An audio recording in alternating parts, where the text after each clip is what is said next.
천하영웅전 37화. 마지막 희생. 달빛이 유독 차가운 밤이었다. 의협군 본진 깊숙한 곳에서 진무환이 홀로 검을 닦고 있었다. 하도천과의 대결을 앞두고 마음을 가다듬고 있던 참이었다. 천하십검의 내력이 검신을 타고 흐르며 은빛으로 번뜨고 있었다. 무한의 눈에는 확고한 결의가 서려 있었다. 한편 철영은 자신의 거처에서 깊은 잠에 빠져 있었다. 몸이 아직 완전히 회복되지 않아 자주 악몽에 시달렸다. 꿈속에서 무한히 피투성이가 되어 쓰러지는 모습이 보였다. 검은 그림자들이 그를 둘러싸고 있었다. 유한. 철영이 깜짝 놀라며 깨어났다. 식은땀이 온몸을 적시고 있었다. 또 그 꿈이야. 그녀는 불안한 마음을 달래려 했지만 가슴 깊은 곳에서 불길한 예감이 떠나지 않았다. 무한히. 혹시. 철영이 옷을 대충 걸치고 밖으로 나섰다. 직감적으로 무한에게 무슨 일이 생길 것 같았다. 그 시각 무한의 거처 근처. 어둠 속에 5개의 그림자가 숨어 있었다. 모두 검은 야행복을 입고 얼굴을 가린 채였다. 확인했다. 진무환이 혼자 있다. 우두머리 격인 자가 차갑게 말했다. 그의 목소리에는 깊은 원한이 서려 있었다. 청사궁을 멸문시킨 원수. 오늘 밤으로 갚아주겠다. 혈영대사, 그자의 무공이 만만치 않다고 들었는데. 한 자객이 조심스럽게 말했다. 두려워하지 마라. 혈영대사라 불린 우두머리가 허리춤에서 작은 병을 꺼냈다. 이것은 청사궁 비전의 혈심독이다. 한 번 상처에 스며들면 절정고수라도 한 시즌을 버티지 못한다. 다른 자객들도 각자 무기의 독을 발랐다. 단도, 창, 철조, 암기에 모두 푸른 빛에 독이 발라졌다. 우리는 청사궁의 마지막 후예들이다. 궁주님과 동료들의 원한을 갚지 못하면 지하에서 면목이 없다. 혈영대사의 명을 따르겠습니다. 5 자객이 동시에 무한의 거처로 향했다. 무한의 거처. 내일이면. 무한이 중얼거렸다. 하도천의 폭정을 막기 위한 대규모 작전이 시작될 예정이었다. 바로 그때 미세한 바람의 흐름이 달라졌다. 무한의 눈이 번뜩였다. 기척이 이상하다. 그가 검을 쥐고 일어서는 순간 창문이 소리 없이 열렸다. 어둠 속에서 수리검 5개가 동시에 날아왔다. 청사궁의 암기.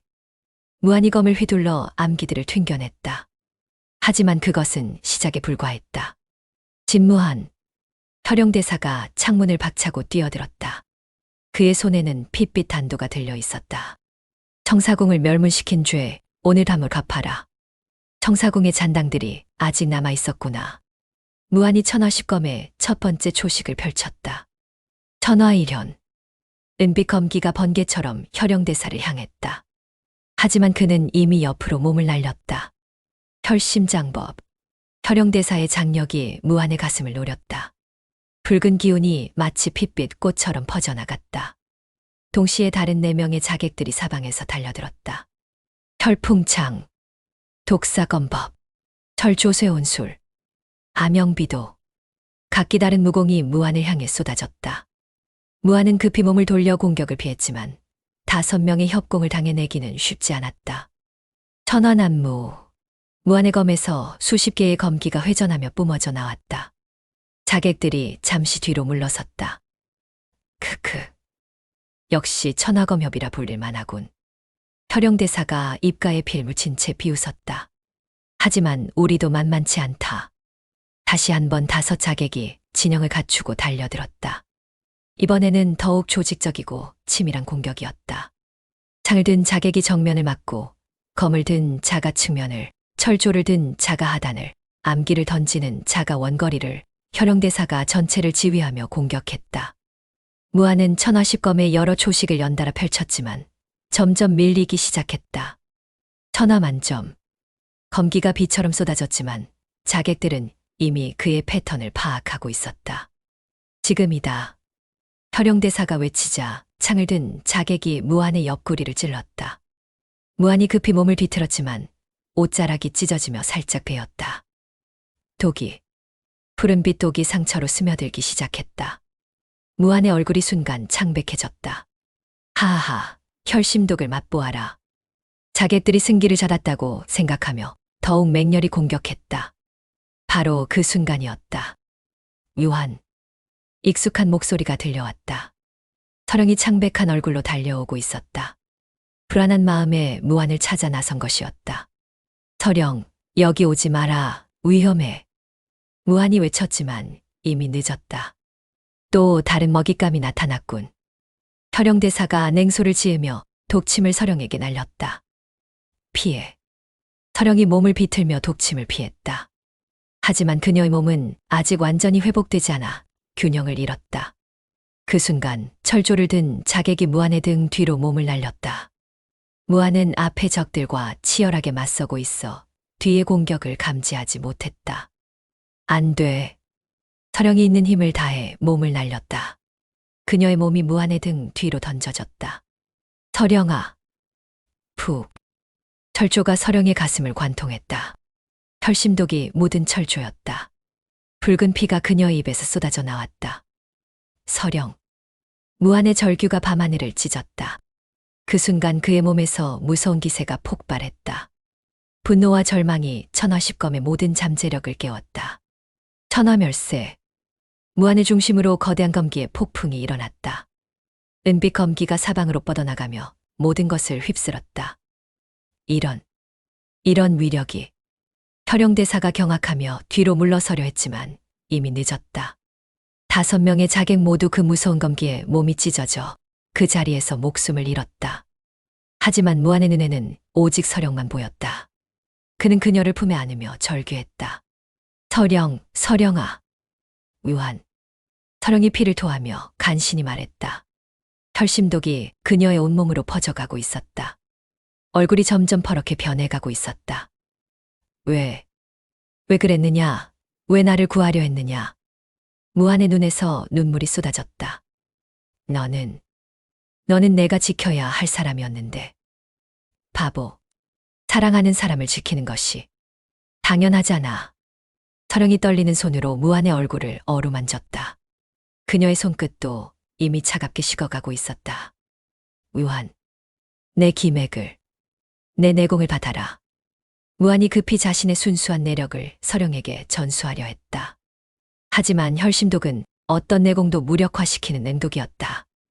오히려 무한의 내력이 들어갈수록 독이 더 빠르게 퍼져갔다. 안 돼. 그러면 너는 이미 늦었어. 독이 심장에 도달했어.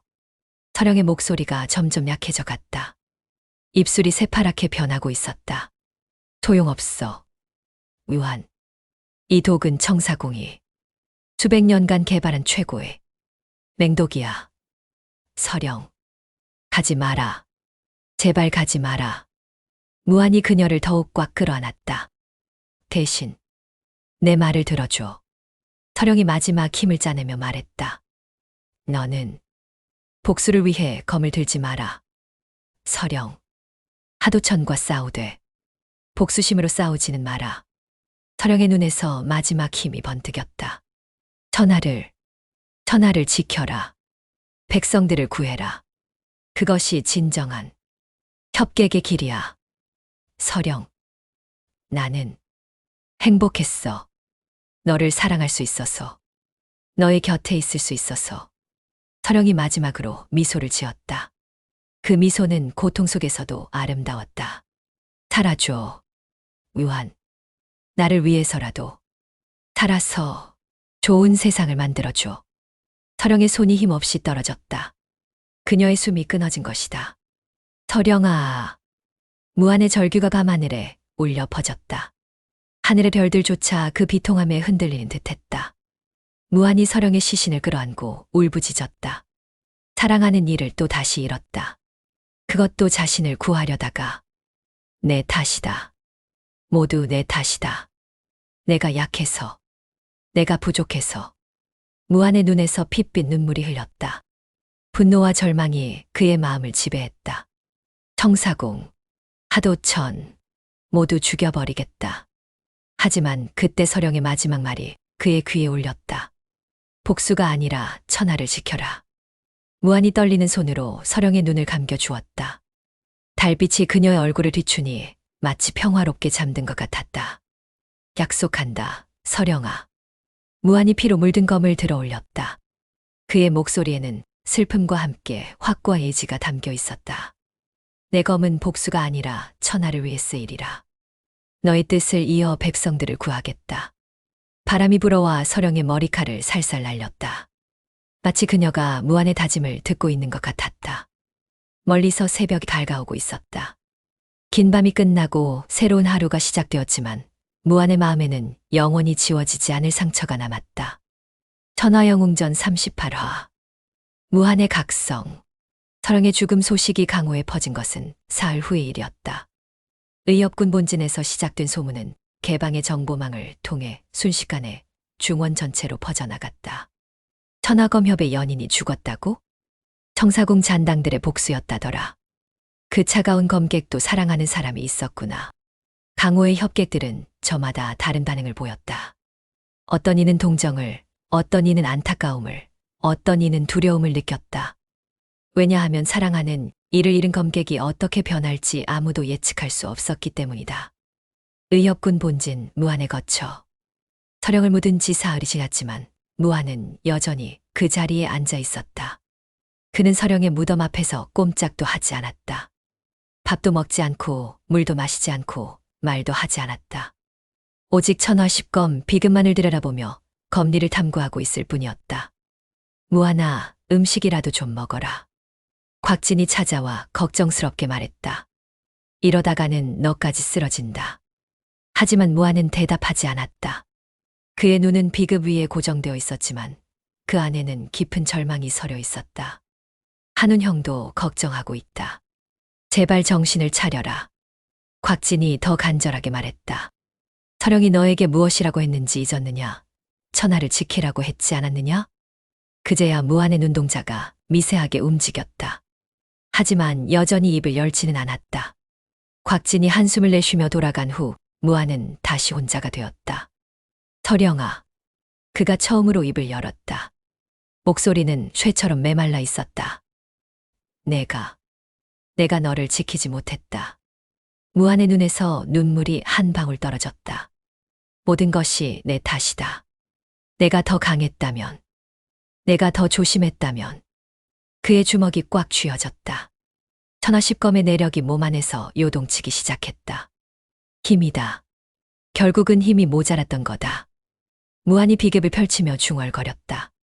더 강해져야 한다. 더 강해져서. 그는 천하십검의 마지막 초식들을 연구하기 시작했다. 지금까지 완전히 이해하지 못했던 심오한 검리들이었다. 첫째 날 밤. 무한히 천하십검의 8번째 초식을 연마하고 있었다. 천하기원. 그가 검을 들어 올리자 주위의 기운이 검 끝으로 모여들었다. 하지만 뭔가 부족했다. 아직 부족하다. 둘째 날 밤. 무한은 9번째 초식에 도전했다. 천하무극. 검기가 폭발적으로 솟구쳤지만 통제할 수 없을 정도로 난폭했다. 무한의 입에서 피가 흘렀다. 더 강해져야 한다. 셋째 날 밤. 무한은 마침내 마지막 초식에 도달했다. 천하종극. 이것은 천하십검의 궁극 5위였다. 하지만 그 위력은 상상을 초월했다. 무한히 검을 휘두르는 순간 그의 몸 안의 모든 기맥이 동시에 열렸다. 엄청난 내력이 폭주하기 시작했다. 컥.